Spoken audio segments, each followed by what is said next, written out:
So I'll just introduce myself and Pollen just a little bit. So I'm Martin McMillan. I'm the founder of Pollen. We kicked off back in 2014. In fact, I think the 2014 App Promotion Summit, James, was the first one we ever did, and we've definitely evolved a lot from them. But the core underlying kind of proposition is still pretty much the same thing. So what we do as a business is we provide credit facilities, so lines of credit to developers, both in the app and gaming world.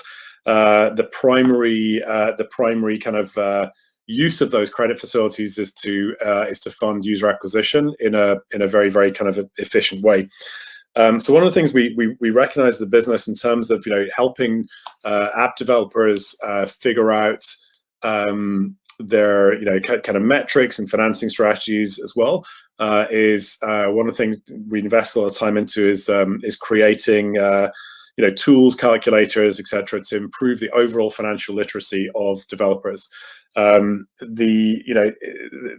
other thing we're very passionate about is like helping finance guys understand UA and UA guys understand finance, because we see this as a critical kind of intersection. And then what we do is we provide a form of financing, is debt-based financing, that's non-dilutive to founders.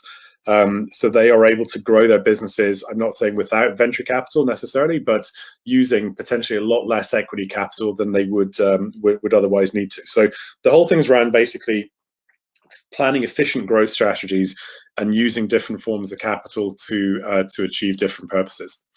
So one of the key things we're going to talk about today is primarily for UA managers. Hopefully, there's some finance people in the audience as well. But really, the idea of looking at the underlying metrics and concepts, but also with a particular focus today on trying to ascribe value to what your existing users are worth. So it's something we think has been kind of largely overlooked for quite a long period of time. So we're going to dive a little bit into this. So apologies if this scene setting is a little bit kind of basic for some folks, but we can kind of whiz through it. So really, there's a few key things that we care about from a finance perspective. And the first of those is acquisition costs. So whether it's CPI, CPA, CP, whatever, it's basically for the formula that works for you is how much do I have to pay to acquire a user? And then from then, the next thing we care about through a finance lens is, well, first of all, do we break even on our ad spend?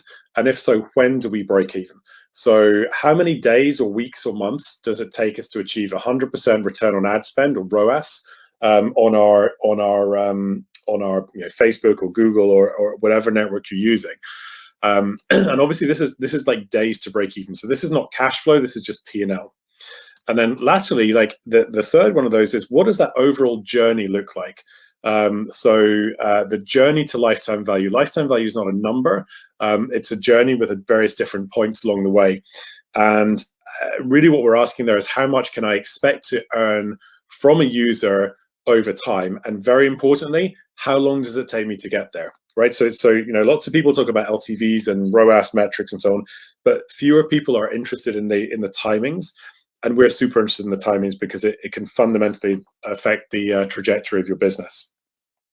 So it's really then about plotting a curve, and you can get as detailed or as high level as you like on this. But if you look at it, there's a when you look at the journey and the number of days to get there, what we want to do is be looking at how many days it take me to get to break even. So on this, it could be like let's say it could be a fitness app, it could be a mid-core game, whatever. So let's say we invest $1 into user acquisition. How long does it take us to get the dollar back? So let's say that's 90 days, and then let's say over another 90 days we make an extra $1 of revenue. So that's really our profit. So it's really taking us 180 days to make 200% ROAS, or 200% return on ad spend, or 100% ROI based on what we spent. So one of the things I was going to segue to, we're not going to do a real deep dive into this in this session, but the website's available for anyone that wants to go and have a look around. So what I'm going to do is I'm just going to tab out my presentation to CFO resources. So CFO resources is a tab on our main website, pollen.vc, and what we've done here is we have created a suite of different tools to help developers, app developers, game developers break down certain different things. So on this, and the one we're going to look at now is basically, how to calculate return on ad spend, how to model these LTV curves, excuse me, and how you can then model the cash flows of your app on the back of it. There's a bunch of other ones which I invite you to kind of look at in your own time for hyper casual gaming, which has a very, very unique set of circumstances, because break-even periods are very, very short. We've got the hyper casual velocity calculator. And then there's two others on here that are worth calling out. So see a number of people with app and game companies now offering revenue-based loans. And these are typically kind of fixed fee loans with variable repay periods. So what we've done is we've created a calculator to break down a growth scenario into just an interest rate. And the other thing with fixed fees as well, again, sometimes factoring companies use a fixed fee to disguise interest rates. So it's another thing we've done here just to break this open. So I'm going to do just like 2 or 3 minutes on the idea of being able to help you plot out the journey for your app or your game, and then we're going to model some cash flow scenarios on the back of it. So what we have here, the most important metrics here are going to be retention, and this is basically how many users in your app or players in your game, how long they stay for, what the profile looks like over time, and then 2 key metrics: average revenue per daily active user, and then a base acquisition cost. So what we're doing is we're going to model a curve here to show, based on the data that you're giving the giving the calculators, it's going to help you build a curve to show you, first of all, if you break even, and provided you do break even, when you break even on that ad spend. So in this case, what I have is a break even at day 16. And then what I'm going to look to do is to say, look, if I'm going to make some refinements to my products, and let's say I can improve my day 7 retention from 20 to say 25%. As soon as I put that in, the curves are going to redraw, and it's going to show me here that actually my break-even day has gone from day 16 to day 12. So I can, you can use these things as a sandbox environment, and keep plugging different metrics until you kind of until you figure out what things look like. And then the next thing, once we've got the ROAS sorted out, then we're going to look at the LTV. So this is based on that, based on that retention program, retention profile. What do things look like over time? So basically, this is now saying, well, okay, we invest $1.20, we break even on our $1.20 in say 12 days, and then we go on to make an additional kind of $1.10, $1.11 over the next, by day, say 99 or day 100. So what you're really trying to get to is just break this down to an investment equation. Now, what you then do is you model the cash flows. So let's say you have a starting budget here of $100,000. So that's the money you've been allocated by your finance team, whatever, to go out and get as many high-paying users as possible. What you're looking to do then is you say, well, if I start off with 0 in the bank, and I'm going to spend my $100,000, over say a 60-day period, then what I want to know is, based on the platform payout cycles, when do I actually receive the cash? So UA managers very often operate in a silo of, I've got the I'm looking at my P&L metrics. It's all very kind of P&L focused, but very often forget when the cash actually hits. So if you're monetizing on the Apple App Store, for example, with IAPs, you can be waiting up to 67 days after the IAP sale has taken place, but before Apple's actually going to pay you out. With Google Play, it can be up to 45 days. And then with the ad monetization with Facebook Audience Network, some of the others, it can be anything between 15 days, 21 days from the end of the month, right up to some of the slower paying ad networks can be up to 60 days from the end of the month. So it can be 90 days after you've served an ad impression before you actually get the cash for it. Can you, sorry, Martha, can you zoom in a little bit? Just a little request from the audience there. Yeah, can we go? Yeah. Can you go any more? Keep going. Yep, that's better. Great. Okay, thanks. Okay, thanks, Ajay. Please feel like I can't see the StreamYard, so please chime in if we need anything like that at all. So yeah, so what we're looking at there is basically you've got a fixed budget of $100,000. You spend your $100,000 in 60 days, And based on the profile of when the platforms actually pay out, you are taking the money out, then you're reinvesting it. So the bottom line, the red line, is showing you if you're, if you wait to get paid, then you reinvest the money, you wait to get paid, you reinvest. That's going to be your cash flow trajectory. And then the top line is if you're working, if you have a credit facility in place to leverage and smooth out the cash flows, you're able to borrow against that pot. Instead of waiting 60 odd days, you can borrow against it every day or 3 days or 7 days or whatever makes sense. And really what you're doing is, given that you've got an ROI positive way of reinvesting into user acquisition, then this is just helping you do it faster. So you know that every dollar invested is gonna turn into, every $1.20 invested is going to turn into $2.30 over a period of time, provided these overall metrics hold. And it then just allows you to do it much quicker. So think of the analogy as if you went to the slot machines in Las Vegas, you found the machine that pays $2 every time you put one in. You don't want to wait 30 days before you go back to that machine and try it again. You want to be doing it every day as quickly as it can until what happens is ultimately will stop paying. So this is just like a mathematical representation. And if you look at the, you look at the different numbers. So if I want to go from say an Apple to a net 60 ad network, you can see that that's even more extreme because the payment terms are longer. And if I want to go someone who's got payment terms who are shorter, like Google Play, that's going to be less extreme because the payment terms are better. So it just helps you as a UA manager try and understand the financial aspects of it. And as a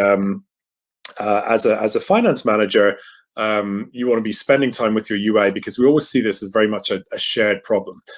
So the thing you can do is show you a couple of other tabs here. You can look at what revenues look like, and again, this will redraw every time you you change any of these parameters, and you can model the number of installs that you might be able to achieve over a over whatever type of period based on the payment terms and your ability to reinvest. So we don't have time on this session to go through all the different tools, but CFO Resources is there to be like a free and open resource for you guys to help hopefully figuring out metrics, and then some cash modeling scenarios on there.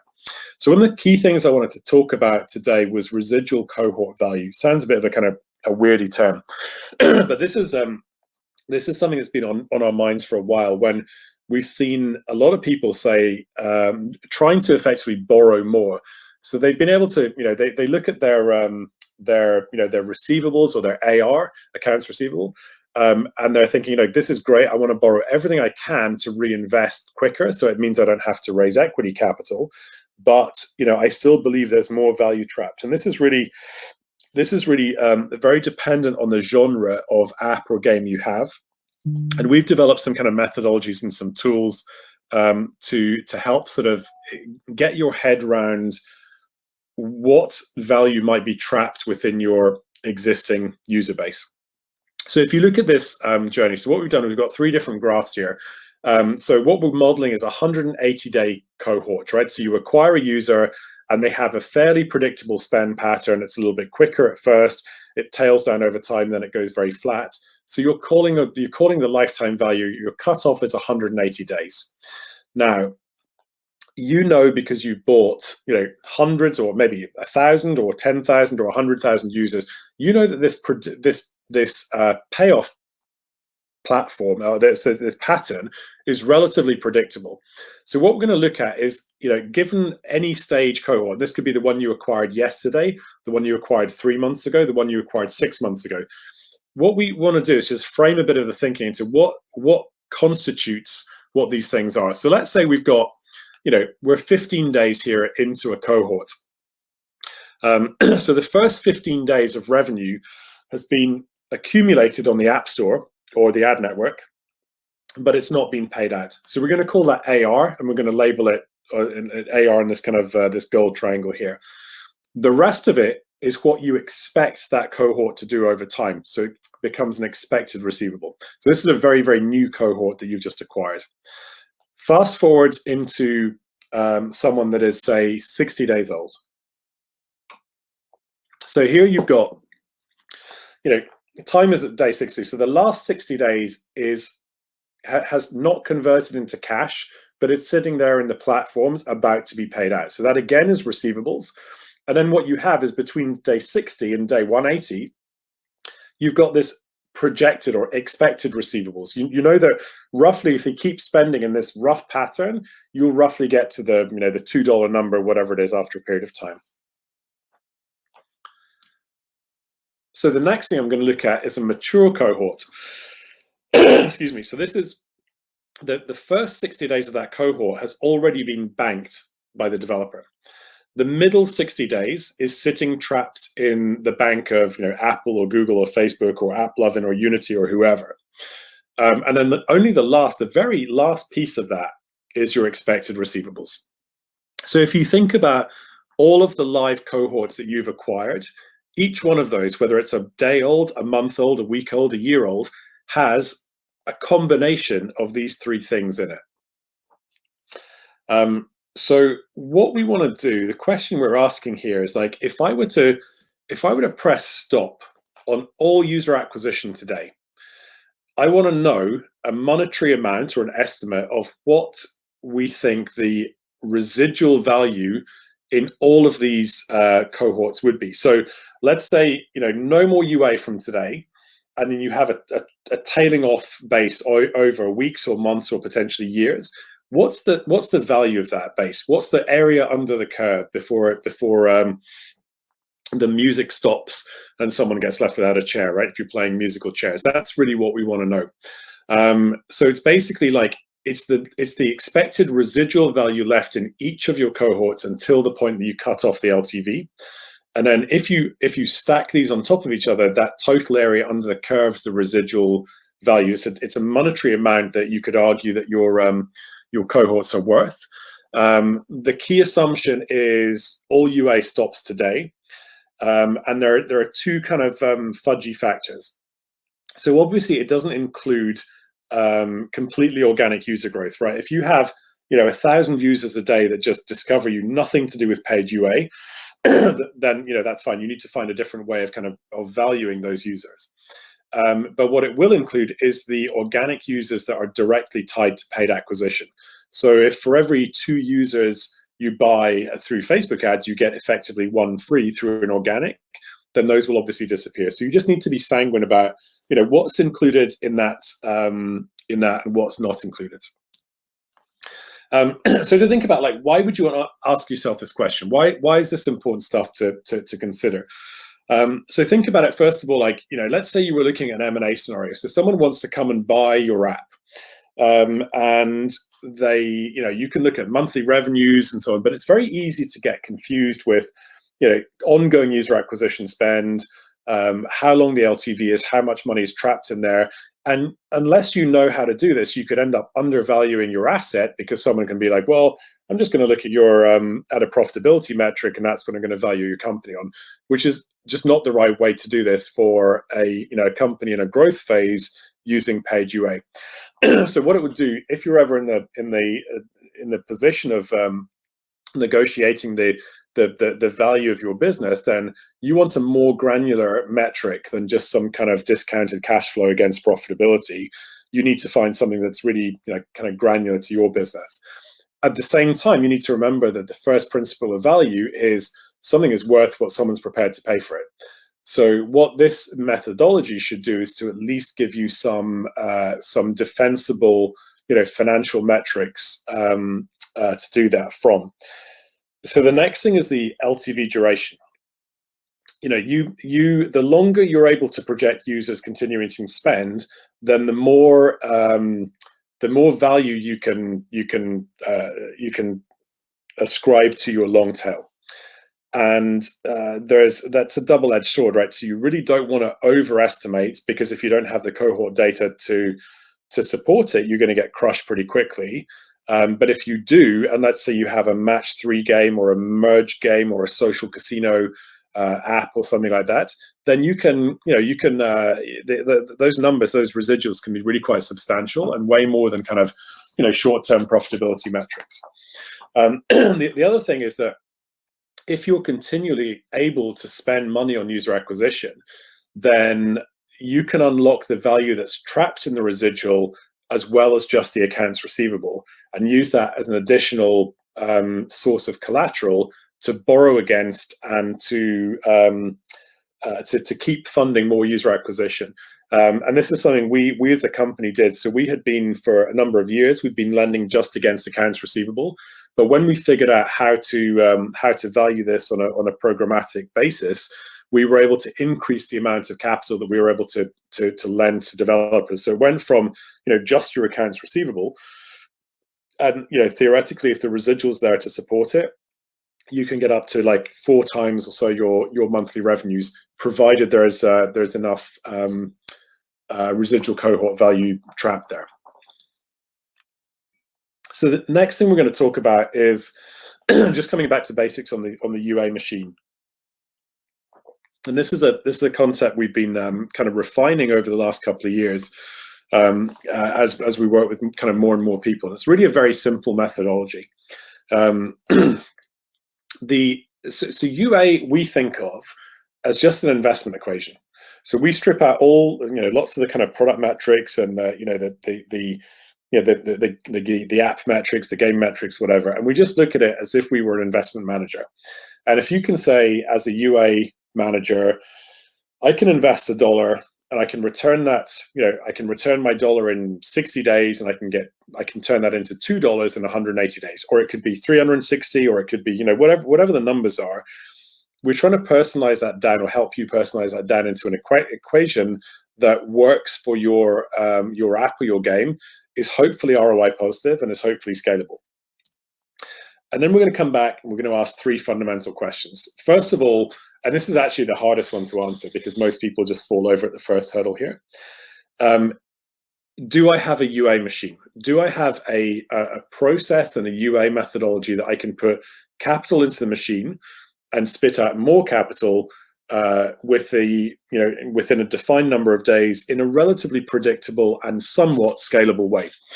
And of course, unfortunately, most people just don't have the unit economics that support paid acquisition, and so they look for other channels, organic and PR, and all sorts of different things, and that's totally fine and totally valid. So this is only where you can establish that you can operate a paid UA machine, and if that is the case, then congratulations. The next question you need to ask is, how am I going to fund this machine?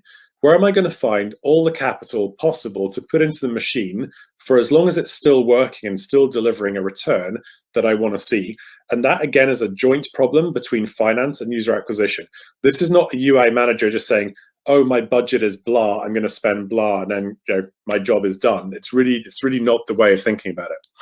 And then if you can figure out how to fund the machine, then what will ultimately happen is your machine at some stage will run at full capacity. That means you just physically can't put any more money in and profitably get money out the other side. And that may be because the acquisition costs have spiked. It may be because there's not a big enough addressable market. It could be for seasonal factors, 101 different things. But those, we like to split this down into 3 things, and it's something for the finance and UA teams to focus on together. So if you do find that you can acquire users profitably, then really what we want to look at is what we call the capital stack. If the machine is working, I want to start with a very dispassionate look at what's the cheapest source of capital I can put into it, and I'm going to work through the cheapest, the next cheapest, to more expensive sources of capital until my machine is running at full capacity.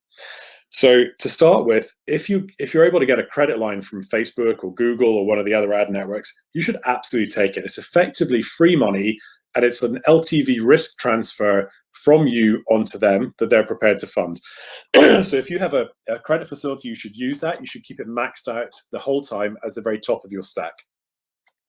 Next is, if you've got a bunch of free cash sitting from an existing app or something, free cash flow, that's sitting in your bank earning like a fraction of a % per year in interest, and you're happy to take the risk and put that into UA, you're going to get a phenomenal return from using that cash to the bank. There may be 100 reasons why you don't want to. And by the way, we draw a strong distinction between a bunch of venture capital sitting in the bank and free cash flow from somewhere else, because the venture capital is a much, much higher cost associated to it in terms of dilution, etc. So that capital should be deployed in a way that's into kind of riskier projects than short-term UA. Credit cards, you used to see it a lot.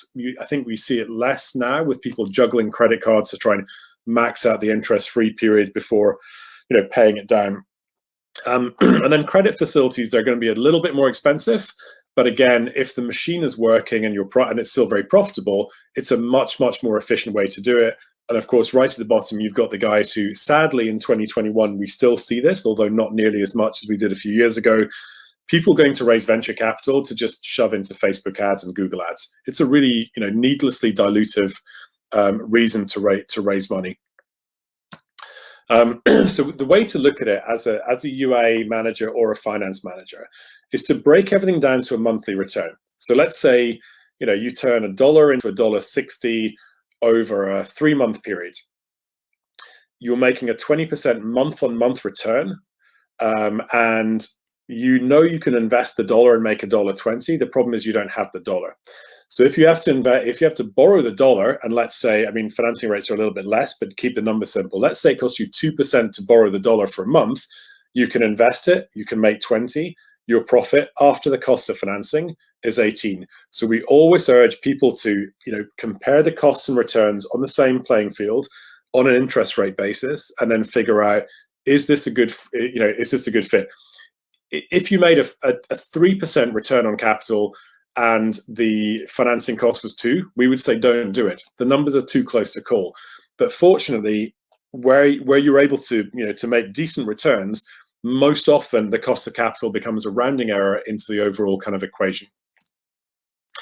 And then what will happen is, this is a slightly convoluted diagram, but if you look at the left-hand side first, your monthly ROI is 20, it costs you 2 to finance it, your profit is 18. Now, what happens over time, the ROI will decrease, right? And the ROI decreases because your acquisition costs rise and your LTVs crest. The other thing, though, is your financing cost decreases as you borrow more.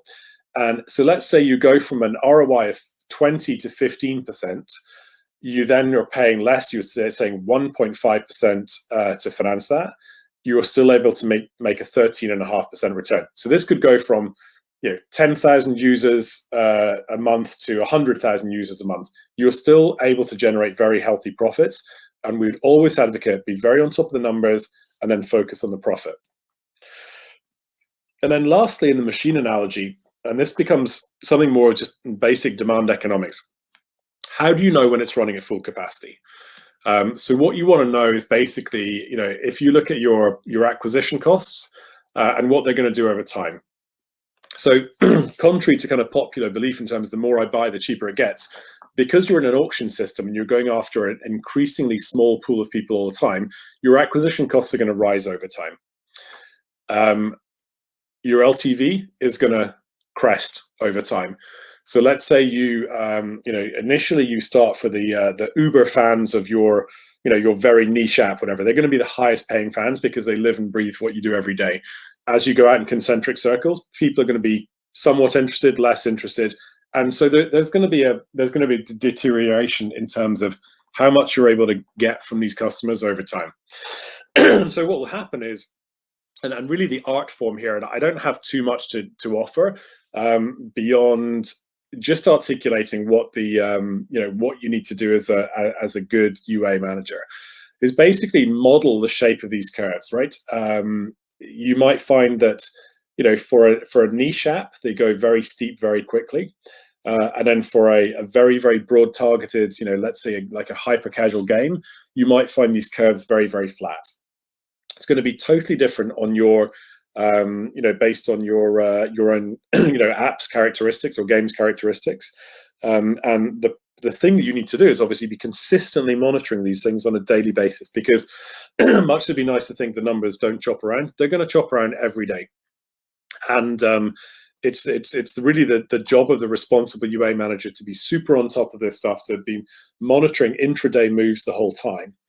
And so really kind of last point there is just like, you have to be on top of it all the time. We've seen people set and forget and then lose phenomenal amounts of money because they expected the conditions to still keep working. So you need to have very good kind of data and dashboards. You can either, there's some third-party stuff you can use, or you can typically build their own for their own type of business, and constantly keep kind of monitoring these things. So I was going to kind of we covered this a little bit, but it's something that's really cool. When we've seen this done well, it's killer effective in a typically slightly larger Apple gaming company, where it's not just the founders doing everything. It's when you start to have different departments and different focuses, it's really helpful to have to take time to understand each other's business between the finance and the UA teams. And one thing is, I'd say, definitely completely forget about this fallacy of the marketing budget, right? So you have a CFO or a finance lead saying, hey, your budget is this, go get me this many high-paying users every month, and then come back and we'll give you a re-up next month. Really, the fixed budget is such an archaic way of looking at it, whereas the machine concept is way better. Is the well open for drinking? Is the machine working? How can we fund the machine, and can we still fund it profitably? And then if so, let's max out every available sort whilst we can still do this profitably. And that's really something we would always advocate on. Sometimes we see, and some of this is organizational structure. We came across one company recently for the first time, a gaming company in Finland, where actually the user acquisition and marketing function fell under finance. Normally they're like parallel things, but these guys recognized that it was such an important part, and the two were just inextricably joined at the hip, that's the way they chose to structure themselves. So I guess I wanted to kind of leave you with some thoughts on kind of like maybe a top 5 do's and top 5 don'ts, because there's lots of stuff here around modeling user acquisition, around intersection of user acquisition and finance, but hopefully there's a few key takeaways, and also getting people thinking about the value that's trapped in these existing cohorts, because very often it's like it's really not kind of well understood, and it's definitely not well quantified. So you focus on the unit economics, right? When you're building your financial projections, so on, look at everything as far as possible on a cohort level. That's where the real data is. If you look at just a monthly P&L, you're totally missing a trick. Look at the cohorts. What are they telling you? Look at it on a unit economics level. Having access to data. So trying to do this without a mobile marketer, a mobile measurement partner, you're completely flying blind. So at any form of scale, as soon as you can afford to put this kind of attribution in there, it's super important. It's going to really inform the strategy and help you build cohort level LTVs, etc. And what you might want to do is, if you look at each individual cohort from day 0 to day 180, 360, whatever it makes sense, what you might want to do is to take each of those lines and then to rebase them on the same starting point. So rebase them to time 0. And then that's going to enable you to build like scattered diagrams of showing what the different performances, different cohorts have done over time.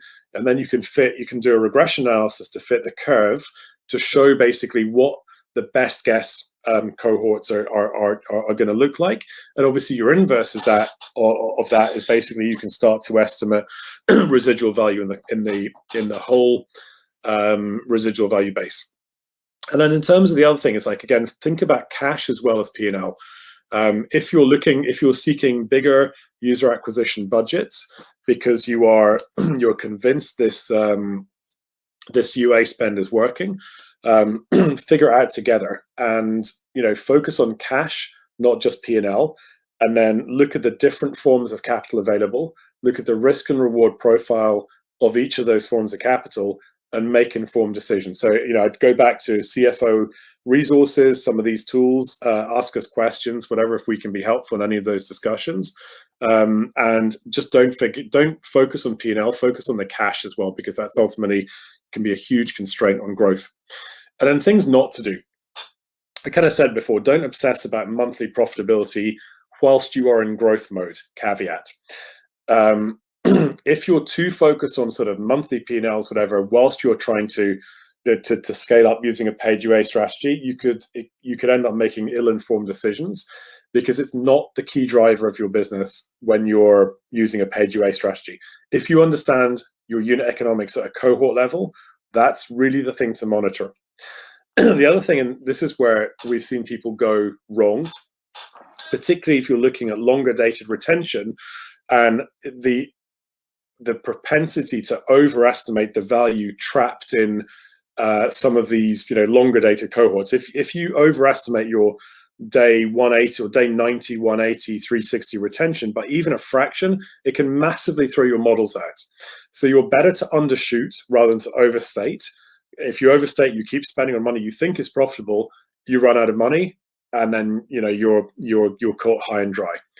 What we then also say in terms of some of these other key factors, be kind of like cautiously, be realistic, right? Don't be over optimistic and don't be like needlessly pessimistic. The more data you have, the more cohorts you have, the more performance over longer periods of time, the better you can get at estimating it. But for as long as you don't have that cohort level data, there's just no point in coming up with, well, one cohort delivered a 180-day LTV of this, so I'm just assume that as the norm. The longer out you make those assumptions that you can't back up, the more potentially harmful for your business. And then lastly, and I've been banging on about this, but I'm going to say it again, is don't operate in a silo. Like, your job as a UA manager is not just operating a silo to just deliver KPIs, right? It's it really should be to work with a wider team, particularly finance. And if you're the UA manager who's come up with the formula, make it a joint problem. Don't say, well, I've spent my budget, and if I had 10 times the budget, I could have made the company a fortune. Go make it someone else's problem. It then becomes a joint problem. Say, look, I've built this machine. We collectively need to figure out how we can finance it. And the way to do that is to take time and to understand the other person's point of view and parameters, and that goes both ways between finance and user acquisition. So that's really all I wanted to cover off in this session. You can reach me on this email address, or you can reach Brendan Norman, who's our new SVP of Business Development, who's on Swapcard as well, who just started working with us a couple of months ago. And yeah, I don't know if we have time, James, for any kind of any Q&A, if any questions are thrown up, or maybe if people want to request the slides on Swapcard, we can easily get those across to you either tonight or tomorrow. And yeah, that's kind of it from me. Yeah, that's a good idea. Thanks, Martin. That was great. One question for you. What has IDFA deprecation iOS 14 Plus done to this model?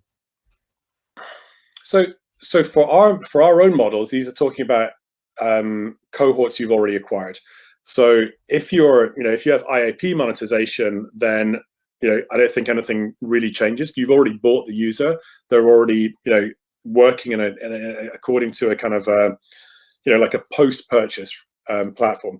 If you have an element of ad monetization, and what will happen is your ARPDAUs are going to change, right? So let's say your CPMs have gone through the floor, then that's going to affect your ongoing ad monetization. So what you need to do is you need to recalibrate what your ARPDAUs are doing. Now, the retention theoretically should be pretty much unchanged.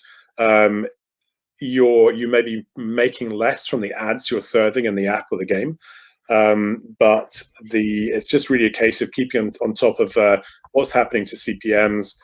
Are you then still able to keep that same level of average revenue per daily active, and maybe you need to adjust that down over time. So look, the reality is that things have gone sideways for a bunch of people. A lot of people have been doing wait and see, but we're also seeing a lot of people starting to think, well, this is the new world order, and the world hasn't gone completely bonkers, and there are still a lot of people spending a lot of money successfully on user acquisition. So in a way, it was a very convenient excuse for people to just like wait and see, and for many that was prudent, but you can't halt progress. People are figuring out very interesting kind of ways to address the new world order, and mobile advertising ain't going away anytime soon, that's for sure.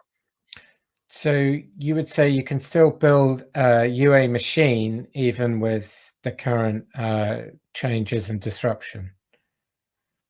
Yeah, there's no reason why not. I mean, your economics may be changed, may be impacted, but the idea of like just not being able to do UA because some privilege changes is not valid. I mean, obviously it depends on the app, it depends on the game, but yeah, there's a recalibration for sure, but it's not like the world's fallen off a cliff completely. Great. Okay, well, I think that's a good place to end. We had a slightly sort of lightning view there. So yeah, I think a couple of people asking for the links and stuff. We've shared them all in the chat, and we'll be emailing that round afterwards as well. And yeah, be great to see what comes next, Martin. And yeah, thanks for joining us. Sure. Thanks very much. So then please reach out to if you're based in the US, reach out to Brendan Norman in the first instance, or if you're based outside in Europe, then please reach out to me directly. Be happy to try and provide some color. Great.